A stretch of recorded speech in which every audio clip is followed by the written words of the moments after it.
toutes les chrétiennes. J'ai des versets pour vous en ce qui concerne le mariage. Le mariage qui a été établi par Dieu. Le mariage dont Dieu parle. Tu vas prendre ta Bible. Toi-même, tu vas prendre ta Bible. Je vais mettre les versets là, ici. Je vais aussi les dire. Mais tu vas prendre toi-même ta Bible pour regarder. Faut pas que tu as dit, non, on m'a dit. Parce que tu as aussi une Bible. Si tu es chrétienne, je suppose que tu as une Bible. Tu vas prendre ta Bible. Genèse 34, 12. Ça parle de la dot. Il y a plein de versets. 1 Roi 9, 16. Il y a plein de versets qui parlent de dot, mais avec ces versets-là, tu comprends réellement, les versets que j'ai donnés, tu comprends réellement comment est-ce que la dot doit être payée. Maintenant, vous allez prendre 1 Corinthiens 7. Tout le verset de 1 Corinthiens 7, ça parle du mariage, de différents types de mariage, différents types de personnes. C'est-à-dire, quand je dis différents types de personnes, une chrétienne qui se marie à un païen, un chrétien qui se marie à une païenne, bien des chrétiens qui se marient ensemble. Et vous allez prendre aussi, qui parle du divorce, vous allez prendre Romains 7 aussi. Vous-même là, asseyez-vous. Je suis quelqu'un. Quand le Seigneur m'envoie pour parler là, je dis ce que le Seigneur m'a dit. Mais c'est Jésus qui peut aider quelqu'un. C'est pourquoi chaque personne doit avoir sa relation avec Jésus. Je peux t'aider à prier. Je peux te montrer comment est-ce qu'on prie. Parce que moi aussi, on m'a montré. Si je peux montrer, je montre. Quand le Seigneur me dit, parle, je vais parler. Je peux te montrer comment est-ce que tu vas faire pour avoir une bonne relation avec le Seigneur. Comment est-ce que tu vas prier. Comment est-ce que tu vas méditer. Je peux essayer de t'aider. Je peux même prier avec toi pour que la décision que tu as prise là soit scellée et que tu puisses bien faire, bien marcher selon la décision que tu as prise de suivre Jésus, d'obéir à sa parole. Prenez les versets là et puis vous-même là, méditez ces versets. Pour vous qui êtes dans des situations de mariage, de concubinage, de divorce, lisez, puis méditez. Tu lis, quand tu as lu là, tu dis Seigneur, je veux comprendre. Quand on dit méditer, tu es là, tu relis les versets, tu réfléchis là-dessus en fait. Tu as prié pour dire à Jésus de t'expliquer, il va t'expliquer les versets. Il va t'expliquer forcément. Il ne faut pas abandonner. Parce que toute situation compliquée dans laquelle tu vas rester sans faire d'effort, tu ne pourras pas être sauvé. Par exemple, si tu étais marié, je donne un exemple. Pourquoi le Seigneur m'a mis à cœur de venir partager ces versets. Si tu étais marié, ou bien quelqu'un avait payé ta dot, et puis la personne t'a laissé, ou bien toi-même tu as laissé la personne, et tu es parti te faire doter ailleurs, toi une soeur, parce que moi ici je parle aux soeurs. Tu es parti te faire doter ailleurs, quelqu'un d'autre t'a doté encore, et puis actuellement tu vis avec la personne. Sache que tu es dans l'adultère, parce que ils avaient déjà payé ta dot ailleurs, et puis si après la dot ils ont payé pour toi, tu as couché avec la personne. Ça veut dire que vous avez consommé le mariage. Parce que le mariage que Dieu adhère, c'est la dot. La dot, là, c'est d'honorer les parents de la femme que tu viens récupérer. Parce que toute femme vient d'un homme. Une femme qui se marie à un homme est la cote qui a été tirée de l'homme, là. Donc, il vient prendre ce qui lui appartient. Mais avant de prendre ce qui t'appartient, elle habitait avec ses parents. C'est pourquoi on doit nourrir les parents. Tu peux pas te lever comme ça pour aller marier une fille là à la mairie alors qu'elle a des parents. Elle a une famille. Tu dois d'abord honorer ses parents là, avant de la prendre. Et quand tu l'as honoré, qu'il arrive qu'elle ne te plaît plus.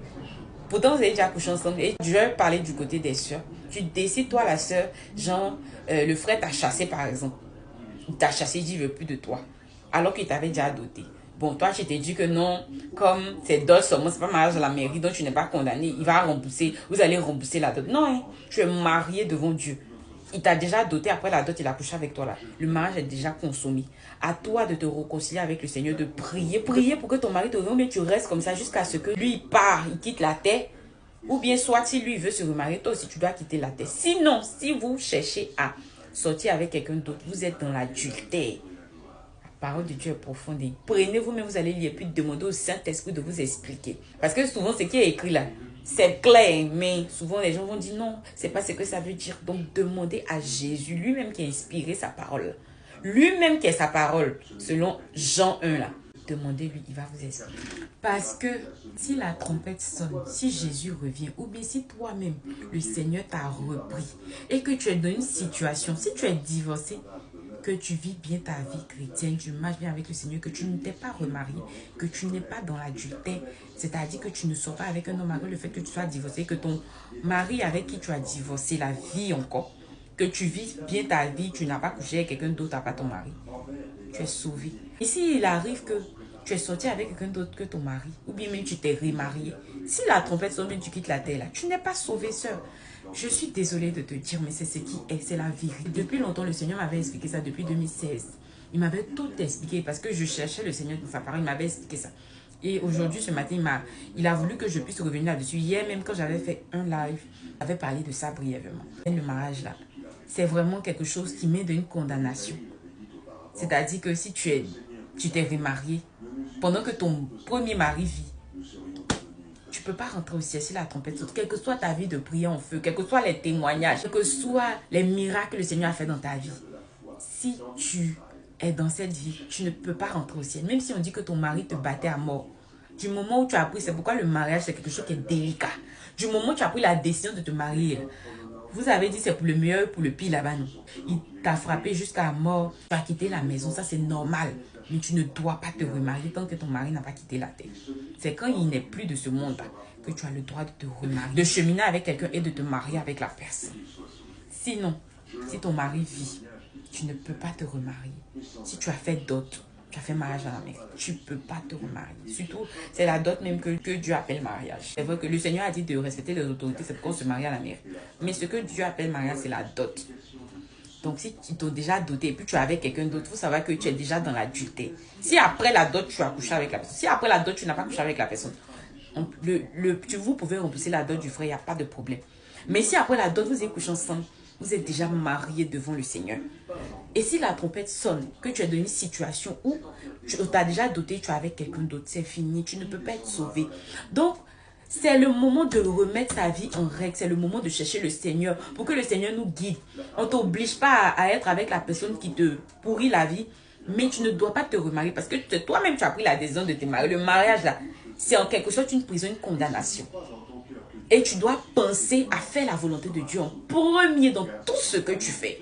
Donc, quand même tu dis que tu veux quitter la maison, ok. Dieu dit, ok, il n'y a pas de problème. Mais tu ne dois pas te remarier.